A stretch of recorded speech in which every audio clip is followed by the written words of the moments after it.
మీ అందరికీ 79వ సంవత్సర స్వాతంత్ర శుభాకాంక్షలు. ఈ స్వాతంత్ర వేడుకల్లో మనం చాలా హుషారుగా, హుందాగా పార్టిసిపేట్ చేస్తుంటాం. మన తరానికి ఈ స్వాతంత్రం ఏంటి అనేది మనకు తెలుసు. ఎందుకంటే మనం స్కూల్‌కెళ్ళాం, కాలేజీలకెళ్ళాం. అక్కడ గెస్ట్ లెక్చరర్స్ వచ్చి ఈ స్వాతంత్రం యొక్క ఇంపార్టెన్స్ అనేది మనకు చెప్పారు. అయితే ఇప్పుడు తరానికి అంటే ఇప్పుడు పిల్లలకి అది తెలీదు. దయచేసి ఈ వీడియో చివరి వరకు చూడండి.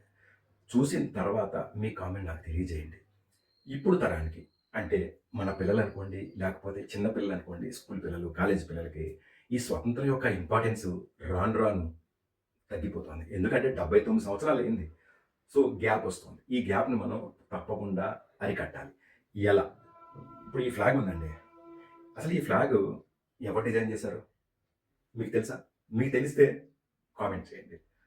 ఈ ఫ్లాగు సృష్టికర్త మన తెలుగువారు. చాలా గౌరవం. ఎంత గౌరవం అండి? తెలుగువారండి. తెలుగువారు ఈ ఫ్లాగ్ చేసిన వాళ్ళు.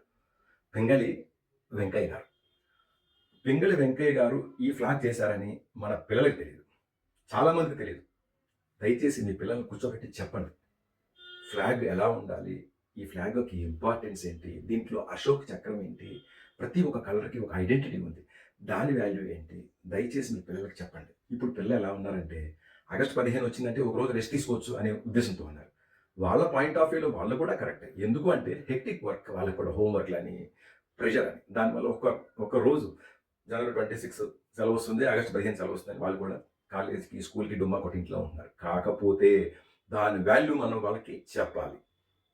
దయచేసి మన స్వతంత్రం అలాగే ఈ ఫ్లాగ్ విలువ పిల్లలకి తెలియజేయండి. దీని సృష్టికర్త ఎవరు? ఎక్కడి నుంచి వచ్చారు? ఈ ఫ్లాగ్‌లో ప్రతి కలర్‌కి ఒక వాల్యూ ఉంది. అశోక్ చక్రం ఉంది. ఈ ఆంతర్యం పిల్లలకి చెప్పండి దయచేసి. ఈరోజు చెప్పండి. ఓకే. దానివల్ల పిల్లలు వాళ్ళ పిల్లలకి చెప్పి మన సంస్కృతి, సాంప్రదాయం, స్వతంత్రం అలా చెప్పడం అనేది జరుగుతుంది. దయచేసి ఈ వీడియో మీకు నచ్చినట్లుగా భావిస్తాను. Thank you so much. జై హింద్.